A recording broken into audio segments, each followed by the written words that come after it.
ऐतिहासिक और पौराणिक नगरी काशीपुर का अपना एक इतिहास रहा है।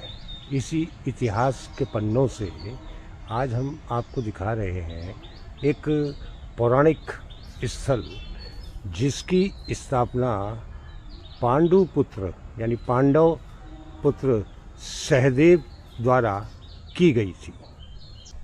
ये वो शिवलिंग मंदिर है जिसकी स्थापना पांडुपुत्र सहदेव ने की थी। यहाँ पर एक भव्य मंदिर बनाया गया है और इसके भीतर ये जो शिवलिंग स्थापित है, इस शिवलिंग की स्थापना पांडुपुत्र सहदेव द्वारा की गई है। सुरम्य और शानदार पौराणिक स्थल, प्रकृति जहाँ अपने पूरे सौंदर्य को बिखेर रही है। घने पेड़ों की छांव के नीचे ये प्राचीन मंदिर, जिसे गुमेश्वर महादेव के नाम से जाना जाता है, यहाँ पर बड़ी संख्या में भक्त लोग सुबह और शाम आते हैं और यही वो मंदिर है जिसकी स्थापना पांडुपुत्र सहदेव ने की थी।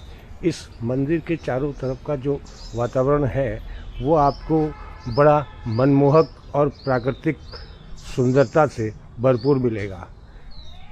उत्तराखंड के काशीपुर में स्थित इस मंदिर के चारों ओर जो हरियाली और इसके दक्षिण में जो सरोवर है, हालांकि सरोवर ये कहने के लिए है, इस सरोवर में पानी आपको बहुत कम देखने को मिलेगा।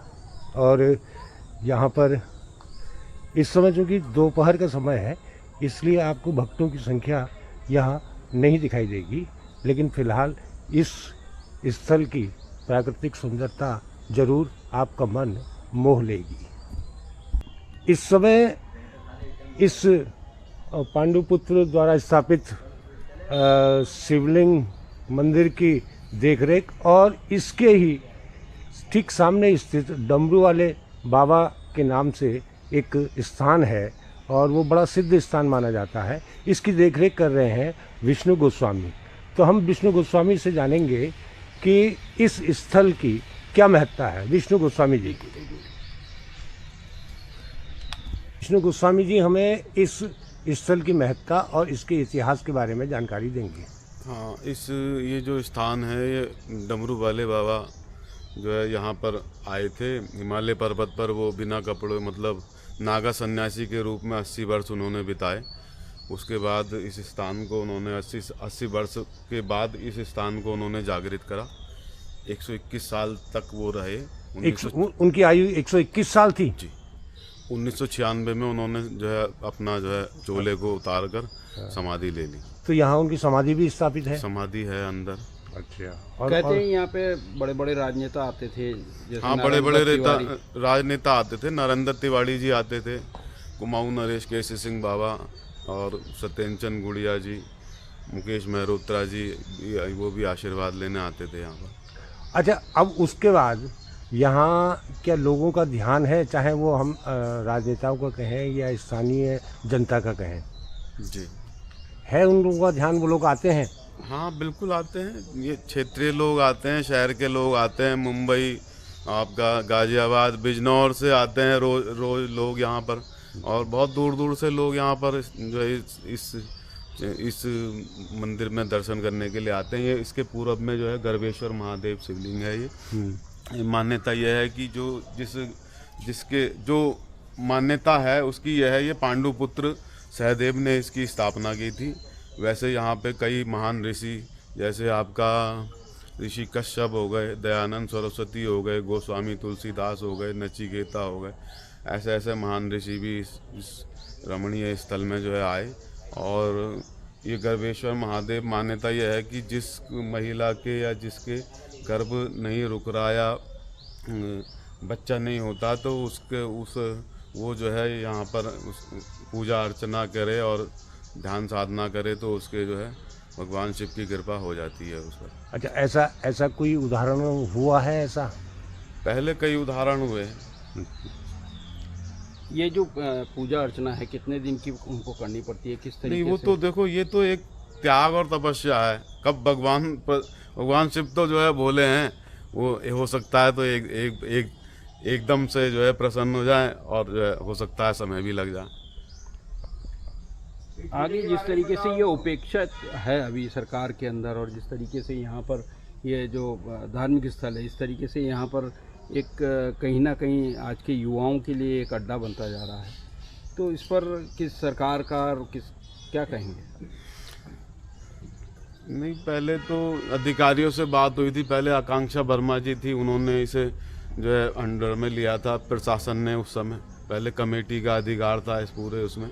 ये तो यहाँ पर जो है कमेटी यहाँ की दूसरी रही है, जो उनका शुरू से वो रहा है। लेकिन इधर का जो, तो उन्होंने आकांक्षा वर्मा जी ने कहा था कि बोले जिस तरीके से तिरुपति बालाजी है, उस तरीके से मैं इसका विकास के लिए मैंने प्रस्ताव भेजा है। तो उनका ये कहना था कि बोले भी तिरुपति बालाजी जैसे वहाँ पे पर्यटक की दृष्टि भी है वहाँ पर, और जो है धार्मिक दृष्टि भी है, तो उसी तरीके से इसका विकास जो है हम कराएंगे। हमने प्रस्ताव जो है भेज दिया है, केंद्र में भी भेजा। हो सकता है प्रस्ताव पास होकर आया हो, सरकार जो है अपने हिसाब से कार्य कर रही है। वैसे काफ़ी सुधार आ गया है यहाँ पर। उत्तराखंड सरकार ने तो इसके लिए विशेष कार्य योजना बनाई है जी। और चूंकि ये अब इसका रखरखाव प्रशासन के हाथ में है, जी। तो प्रशासन का कितना इसमें वो रहता है, हस्तक्षेप रहता है यहाँ की स्थिति को? प्रशासन का पूरा हस्तक्षेप है यहाँ पर, पूरी तरीके से प्रशासन वो है। लेकिन अभी तक जो है यहाँ पर तो बाकी ये जो राधा कृष्ण मंदिर है यहाँ पर पूरी तरीके से प्रशासन के ही जो है पंडित जी हैं जो है। बाकी यहाँ पर हम जो है यहाँ एक कमेटी का जो है वो है, मतलब ये तो एक कमेटी के अंडर में है, बाकी द्रोण सागर तो इस समय प्रशासन के उसमें है। नहीं, अलग अलग कमेटियाँ हैं। जैसे टाट वालों की कमेटी अलग है, ये सामने। अच्छा। उधर वो सामने पार्क है, KTF वालों का है। थोड़ा सा आगे जो है आपका आर्य समाज मंदिर है, तो उनकी कमेटी अलग है। दयानंद सरस्वती यहाँ आए थे। हाँ, हाँ, थोड़ा यार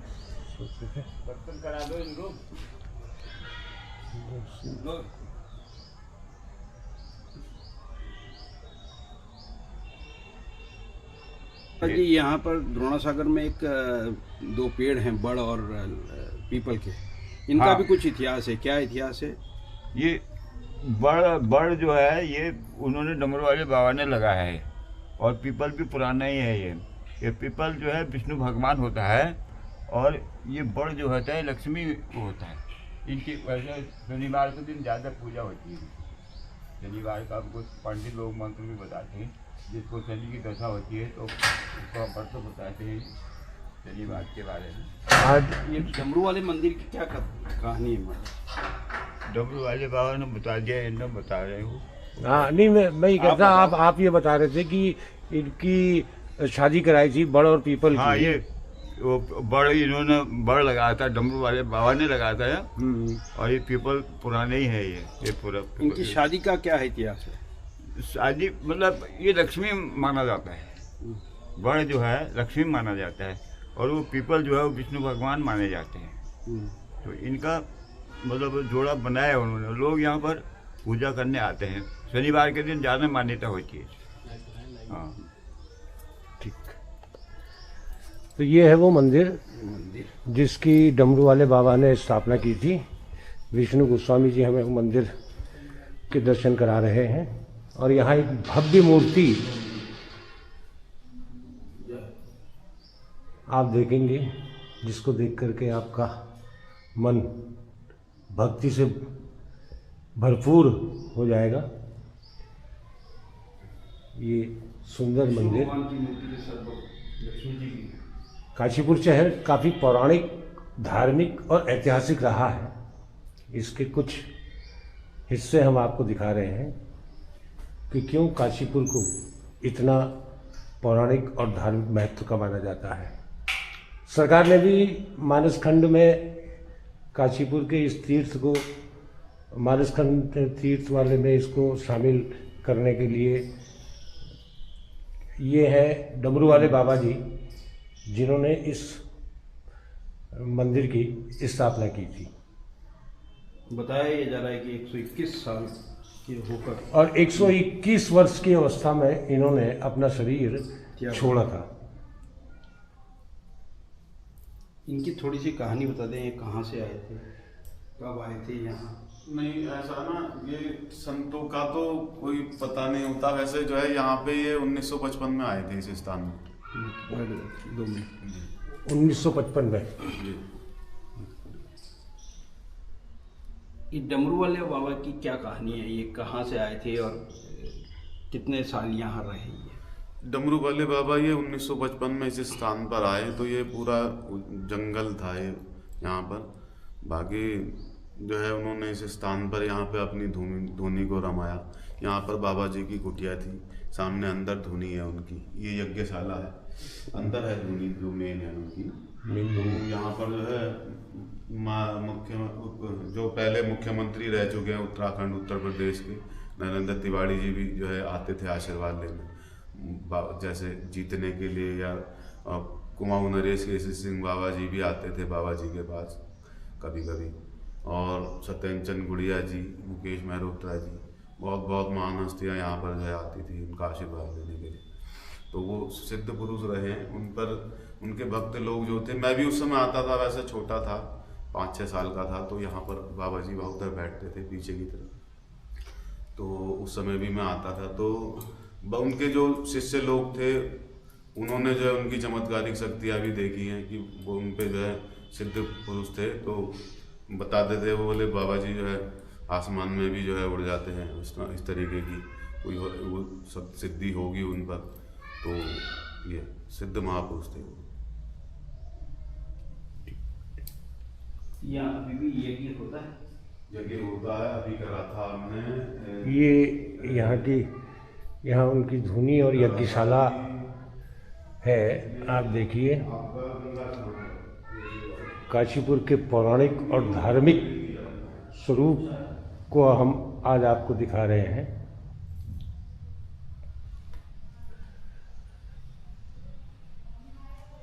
शांत और प्रकृति के बीच सुरम्य वातावरण में स्थित काशीपुर का यह मंदिर इसकी ऐतिहासिकता और पौराणिकता को साबित करता है। ये गद्दी है? ये गद्दी थी उनकी? ये हाँ, उनकी गद्दी थी। ये गद्दी डमरू वाले बाबा की गद्दी है। यहाँ आज भी उनकी चरण पादुकाएं रखी हुई हैं।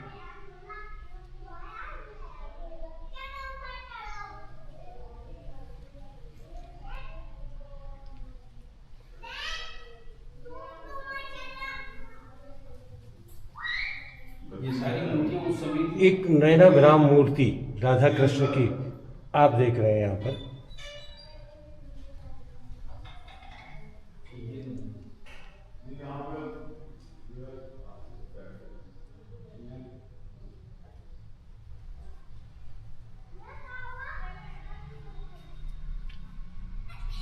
शिव पार्वती का विहंगम और भक्तिमय ये स्वरूप आपको इसकी पौराणिकता और धार्मिकता को दिखा रहा है।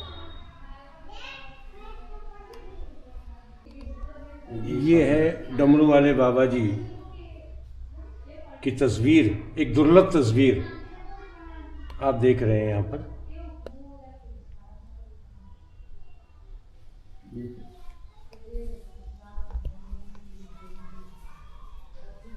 ये उनका मुख्य स्थान था जहाँ पर डमरू वाले बाबा बैठा करते थे और अपने भक्तों को दर्शन देते थे।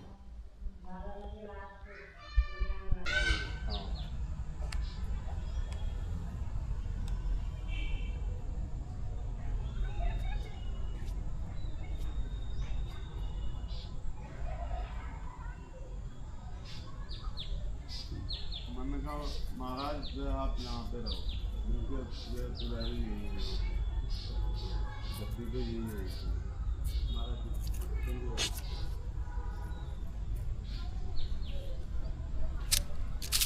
उनके शिष्य उनके जन्मदिन में भंडारा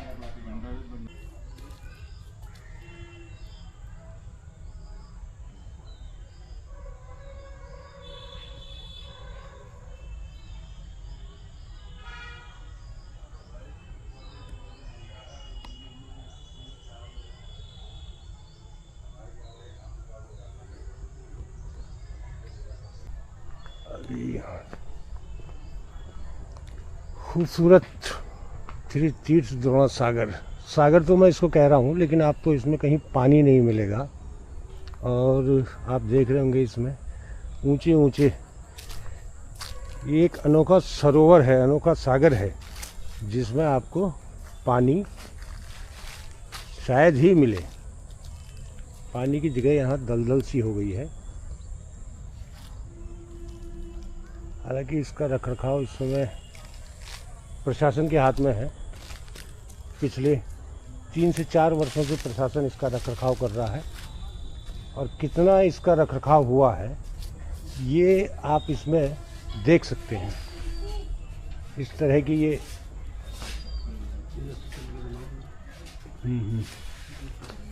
हम आपको और ये आगे ले जाते हैं, और प्रशासन का अनदेखी का आलम एक धार्मिक और पौराणिक स्थल की किस तरह से उपेक्षा होती है, ये आप देख रहे हैं।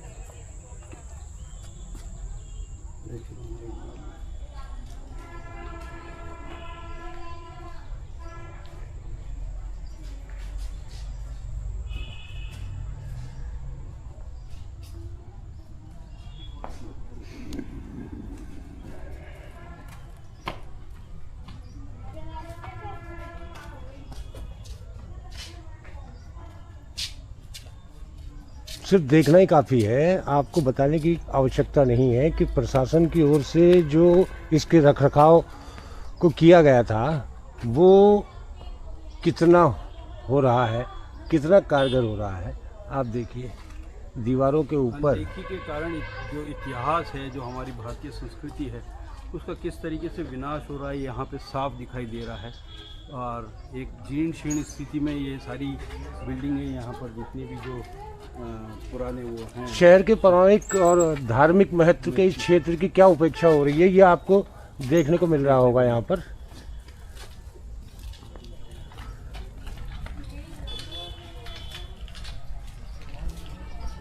आगे हम आपको ये दिखा रहे हैं, ये देखिए, ये दीवार आपको साफ दिखाई दे रही होगी, पौराणिक दीवारें हैं।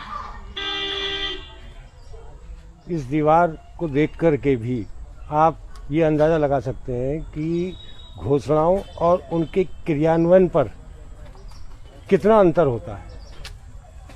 ये जो दलदल है ये साफ दिखाई, और यहाँ द्रोण सागर में आपको दलदल साफ दिखाई देगी। हालांकि दूर आपको दिखाई दे रहा होगा, कुछ रेलिंग से दिखाई दे रही होगी, बस एक वो इन्होंने ज़रूर इसमें बनाई है। ये दीवार देखिए आप,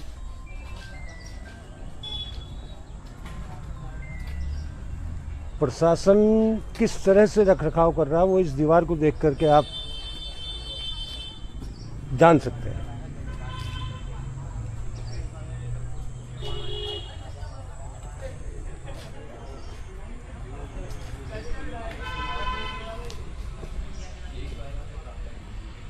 ये एक स्विमिंग पूल हुआ करता था, लेकिन इसमें आपको कहीं पानी नज़र नहीं आएगा।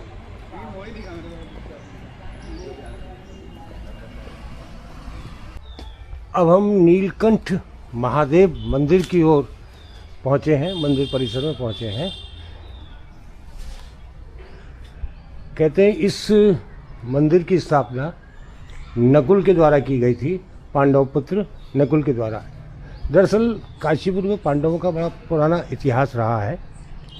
यहाँ एक किला भी मिला है और उसके अवशेष हैं जो पांडवकालीन बताए जाते हैं। ये जो मंदिर आप देख रहे हैं, शिव मंदिर, ये नकुल के द्वारा स्थापित किया गया है। इस मंदिर के चारों तरफ का हम आपको दृश्य दिखा रहे हैं, पेड़ों की छांव में, सुंदर और प्राकृतिक वातावरण में, जहाँ प्रकृति ने अपनी पूरी सुंदरता बिखेर रखी है।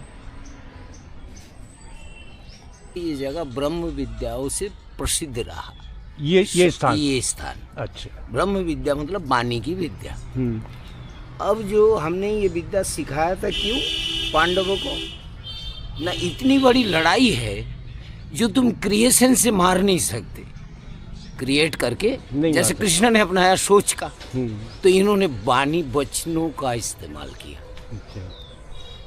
आप अजूबा बात है, ये जो गांडीव था ना अर्जुन का, वो हमेशा खाली रहती थी, उसमें कोई तीर नहीं होता था। आप लोग तीर दिखा रहे फोटो में, तो गांधी में तीर ना रखना पड़े, इसलिए वाणी में दो चीज है, एक गोली एक बम। मुंह में बोल बम बोलते हो ना, बोल बम बोलते हैं। और गाली को गोली कहते हैं, ठीक है। तो वाणी का अगर सही आप एक्सरसाइज कर लो तो जो बोलोगे वो निकलेगा। समस्त कृत, इसका क्या मीनिंग है? ऑल क्रिएटर, सभी काम आप वाणी से कर सकते हो। इसलिए इस विद्या को हम लोगों ने गुप्त रखा है, सभी को देते नहीं है, नहीं तो कोई भी आग लगा देगा हमको पालिश करके, है ना। तो इसलिए ये उनकी विद्या है। इससे जो आप लोग जहाँ से जाने हो वो है दापुर युग से। उससे पहले जो जाने हो वो एक त्रेता के ऋषि मुनि लोग आते थे, जो वाणी विद्या वाले ब्राह्मण सोसाइटी के होते थे ये। और उससे जो पहले थे वो और भी कोई, वहाँ लिखा भी होगा, आप लोग पढ़ लीजिएगा, मैं भूल रहा हूँ, वो भी कोई मुनि थे।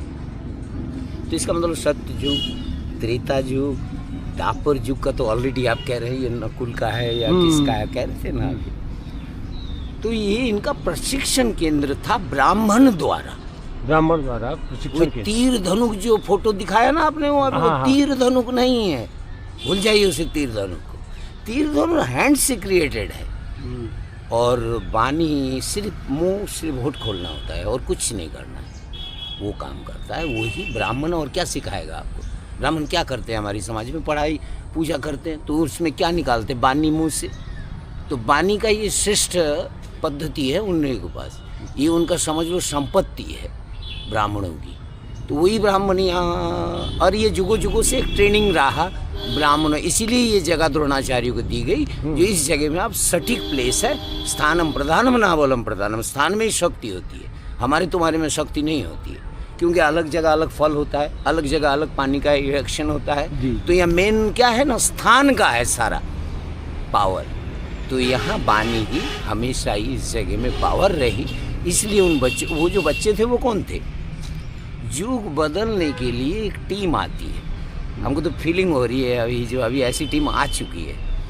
तो उस टीम का काम क्या होता है ना, युग को बदलना। युग में हर चीज़ करप्शन भर गया, इसको एक क्या बोलते हैं, गुड ह्यूमन बीइंग बनाया। अभी तो एनिमल बीइंग हो चुका है, एक दूसरे को मार, ये जो भी हो। तो ये एनिमल से हटाकर जुगों में जब भी लास्ट स्टेज में आते हैं हम लोग एनिमल की तरह, आप देख लीजिए दापर में क्या हुआ, एनिमल की तरह थे, एक दूसरे को मारना, नोचना, खाना। तो अभी उससे भी ज़्यादा घट गए हम। तो ये जगह आप लोगों को, मैं तो ये कहूँगा हाथ जोड़ के आप सभी ऊंचे ऊंचे लेवल के लोगों को, जो यहाँ पे ब्राह्मण की पढ़ाई शुरू करवाइए, पंडितों का, ये पूरी जगह खाली पड़ी है। मैं एक दिन गया था कूद के, हमको रिक्वेस्ट किया, बाबा जब बोलोगे तो खोल देंगे हम, कूद के ना हो, यहाँ बाग है, वो कनेक्शन हमको खींच के ले गया था। तो ये जगह में बहुत कुछ है। वाणी, यहाँ संस्कृत अभी खूब भारत में हमारा चर्चा चल रहा है, जगह जगह संस्कृत का स्टडी हो रहा है। तो इस जगह में करो, ये खाली पड़ा है ना महिला, हाँ खाली पड़ा है। यहाँ करो, यहाँ शक्ति है वाणियों की, जो मुझे लग रहा है नहीं, पूरा हिस्ट्री आपके सामने रखी। ये है यहाँ का मेन पावरफुल जगह। अभी कोई मोदी जी ने पता नहीं किसी ने जोड़ दिया, ये बुद्धिस्टों का जगह है। हाँ, बीच में जब खुदाई हुई थी। मैं इस बात को ख़त्म ही कर देता हूँ आप लोगों के कैमरे के सामने जी। अभी बताओ, बुद्धिस्ट पहले आए कि हम पहले आए? उत्तर दो। नहीं, पहले हम पहले आए। तो फिर बुद्धिस्टों का कहाँ से आया? ये शब्द बंद करो, ये बोलो भगवान बुद्ध भी यहाँ आया है। हाँ, दयानंद सरस्वती आए बाद में, वो भी आए थे। वो छोड़ो ना, ऐसे तो लाखों करोड़ों आए। हाँ, मैंने बोल तो दिया आपको, जिनको वाणी की शक्ति आए वही आगे यहाँ मत्था टेका। मैं यहाँ आया नहीं, मुझे लाया गया। सही बात है। हम लोगों में कहावत है, गुरु का भेजा नगरी आया, उस प्रकार से आया हूँ मैं। मैंने कभी सोचा भी नहीं इस जगह का, बट ये है माँ के पेट से इस जगह की कहानी सुनाऊँ, जहाँ ये सिखाते थे। हम उसी ब्लड से, इसलिए इनकी सारी कहानी मेरे पास है, जो मेरे पास वो मैंने बता दी। बाबा जी, एक थोड़ी सी और जिज्ञासा थी, आपका शुभ नाम जानना चाह रहे थे। मेरा नाम ऐसे बताना मना है। ऐसे भी लोग दुनिया मुझे राम राम कहती है, पूछा ही मत करो किसी से नाम, ये टीवी में ठीक नहीं। हम लोगों के नाम के आगे आर्मी की तरह कोड लगता है। हाँ, मैंने इसी बिना कोड बताए नाम बता नहीं सकते तुम। अच्छा। तो मैं कैसे बता दूं? आपको हमारी एक्टिंग देख के जो लगे ऐसा नाम रख लो। नहीं, वो तो डर भय इंक्वायरी है तो इंक्वायरी कर लो, खत्म कर। इंक्वायरी की पूछो नहीं, जरूरत- पूछने की। इंक्वायरी की जरूरत आपने नहीं पुलिस और आर्मी में वो सुना है कि नहीं, है। कोड होता है, बिना हाँ। कोड का सामने वाला मुंह नहीं खोलेगा। ऐसे हम लोगों के नाम के आगे कोड लगता है। आप किसी कोई अखाड़े से शांति हमसे नाम पूछ सकता है कि उनके पास, वो भी उदासी संत दूसरे के पास है कि नहीं मुझे पता हाँ। नहीं। जो हमें गुरु ने सिखाया ना हम लोगों को, आदि उदासी संत, उनको मालूम है नाम के आगे कोड क्या लगता है। अच्छा अच्छा, आप ये उदासी अखाड़े से हैं? जी, अखाड़े वखाड़े नहीं, ऐसे अखाड़े के साधु ने हमारा चुटिया मोड़ा, मैं उस प्रकार से। अच्छा अच्छा, कितने वर्ष से आप यहाँ हैं इस स्थान पर? ये नहीं, अभी तो मैं, ऐसा हुआ जिस दिन हमको कोई लाया था विदेशी यहाँ घुमाने के लिए, अच्छा। तो उतर ले गया घुमा के। फिर हम जहाँ थे वहाँ पे स्मोकिंग करना मना था। हाँ। तो हमने कहा ये जगह ठीक है, यहाँ ये जो मंदिर देख रहे हैं आप, ये नीलकंठ बाबा का है। हाँ, तो ये जहर हजम करने का मंदिर है, इसलिए मैं आके थोड़ा दिन यहाँ रहेगा, अभी थोड़े दिनों में चला जाऊँगा मैं। अच्छा अच्छा, आप बताए स्थायी रूप से यहाँ? हम कहीं भी नहीं रहते, जिसका घर नहीं है उसका क्या स्थायी। हाँ, साधु का तो वैसे भी कहते हैं कोई घर नहीं है। नहीं नहीं, वो ये गलत कह रहे हो। हमारे में एक से एक मैन थे, भर क्या बात करो, पूरे दुनिया चला दो, ऐसे ऐसे पावरफुल है लोग। कुछ अलग अलग कैटेगरीज होती है। जी जी जी। एक होता है साधु जो कर्मशील, जो कृष्ण ने बोला, और एक होता है कर्मविहीन। जो कर्मशील होते हैं, कर्म करके बच्चे पालने होते हैं, उसे कहते हैं ऋषि जोग। 55 के बाद मुक्ति, तुम्हारे बच्चे तुम्हारे काम करेंगे, तुम अपना मस्ती में खाओगे। जीते जी मुक्ति तो चाहिए ना हमें, मरने के बाद मुक्ति का क्या आचार डालेंगे हम? सही बात है। तो वो है ऋषि जोग में। और दूसरा होता है वो कर्मशील साधु। तुम लोग भी हो, पैंट कमीज तो 2 दिन आया मेरे धरती हाँ। में, तो तुम लोग भी वही हो, कर्मशील साधु। कर्म करके बच्चों को पालोगे। और हमें कर्म विहीन साधु। कर्म करेंगे तो पाप पुण्य दोनों लगेगा, लगेगा कि नहीं? हाँ। तो कर्म नहीं करेंगे तो ना पाप छुएगा ना पुण्य छुएगा। पुण्य चाहिए। समझ आ रहा है बात हमारी फिलोसफी आप लोगों को? बिल्कुल, बहुत तो बढ़िया। हमें आप- कर्म विहीन साधु, क्योंकि हमें लोग दान देते हैं, पसीना बहा बहा के मुझे खिलाते हैं। वो दानम दुर्गति नाशकम। वो जो दान देते हैं आप लोग, वो अपनी दुर्गति देते हैं हमें 1 रुपया। वो कोई अमृत नहीं देते हैं आप। उसको हजम करने के लिए हमारा सारा मेडिटेशन पता नहीं क्या क्या हमें हजम करने के लिए करना पड़ता है ना? तो ये है कहानी। जो बच्चा पालेगा साधु बन के, वो कर्मशील होगा। जो बच्चा त्याग कर देगा 55 के बाद, वो कर्म विहीन होगा। उसको दान हजम करने की शक्ति होगी। और नहीं तो कर्मशील वाला अगर दान को हजम करने की कोशिश करेगा, पाइल्स पक्का है। जो भी साधु बिना कर्म का आश्रम में खा रहा है, आप लोग चेक कीजिए, ज़्यादातर लोगों को पाइल्स है। कहते नहीं मुंह से डाला नीचे से निकलेगा। तो इसको हजम करने के लिए इसका नाम रखा हमने, आओ 2 श्रम तब हुई हजम। आश्रम निकनेम। बाबा कैसा जी, लगा हमारी बातें? बहुत बढ़िया बात आपने जो है राम पूरा सार जो है वास्तविकता आपने सामने रख दी। हमारे पास जो भी बात आपको मिलेगी वो आपके खिताब से जुड़ेगी जरूर, बाकी लिखी हुई कमी कम होगी। हमें सनातन से हट के बात करना मना है, इसलिए जो है मैंने ऐसी बातें कही। बट बातें अलग है। हम लोग आदि उदासी हैं। आदि उदासी का मतलब आदि साधु धरती का। हमारा गुरु प्रणाली पहुंचता है ब्रह्मा जी पे। ब्रह्मा जी के सनातन सनत कुमार के बच्चे हैं हम, शरद कुमार। उसको लेके आ रहे हैं। समझ लो, ब्लड भी वही और पंथ भी वही। आदि उदासी, आदि का मतलब पहला साधु धरती का, जिसे हम शिव को कहते हैं दुनिया। हम लोग शिव के पुजारी हैं।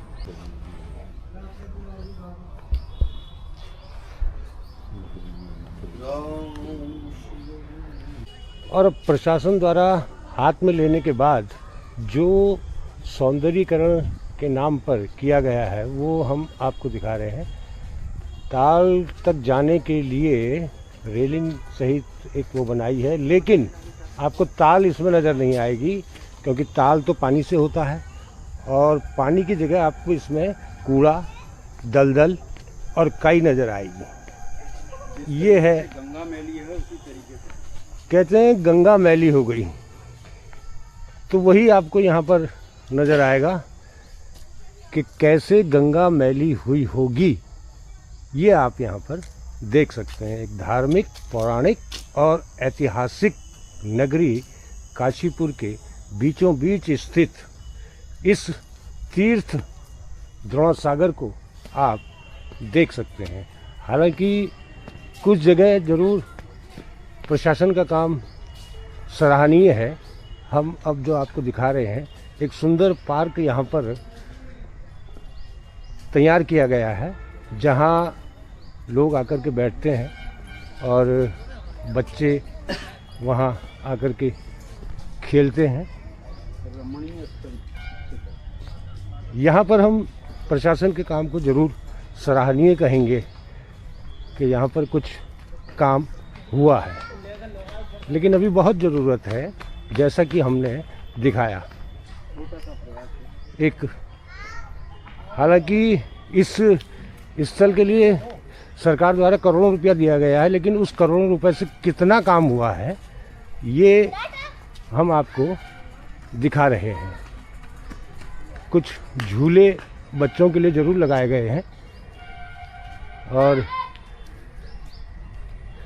आप देख रहे हैं ये झूले बच्चों के खेलने के लिए यहाँ पर लगाए गए हैं और अंदर जो पगडंडी बनाई है उसको टाइल्स बिछा करके खूबसूरत ढंग से सजाने और संवारने का प्रयास किया गया है।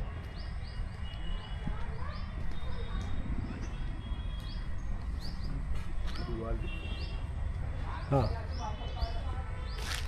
और द्रोणासागर जिस नाम से प्रसिद्ध है, उसको दीवारों में कुछ चित्र बना करके उकेरा जरूर गया है। द्रोणासागर की जो पहचान है, पांडवों के गुरु श्री द्रोणाचार्य के नाम से, उनके नाम पर ही इस तीर्थ को श्री द्रोणासागर तीर्थ का नाम दिया गया है। यहाँ पर महाभारत के कुछ दृश्य आपको दिखा रहे हैं और ये देखिए धनुर्विद्या सिखाते हुए द्रोणाचार्य की ये तस्वीर, और यहाँ पर द्रोणाचार्य की आराधना करते हुए अपने गुरु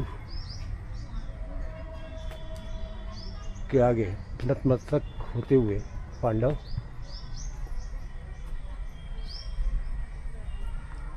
इस स्थल की खास बात यह है कि यहाँ पर प्राकृतिक और सुरम्य वातावरण आपको शहर के बीचों बीच देखने को मिलता है, जो शहर के प्रदूषण को कम करता है। और सुबह शाम शहर के लोग यहाँ टहलने आते हैं। और ये जो वृक्ष आप देख रहे हैं, कहा जाता है कि इसके नीचे रामचरितमानस के रचयिता श्री तुलसीदास जी ने बैठकर तपस्या या पूजा अर्चना की थी।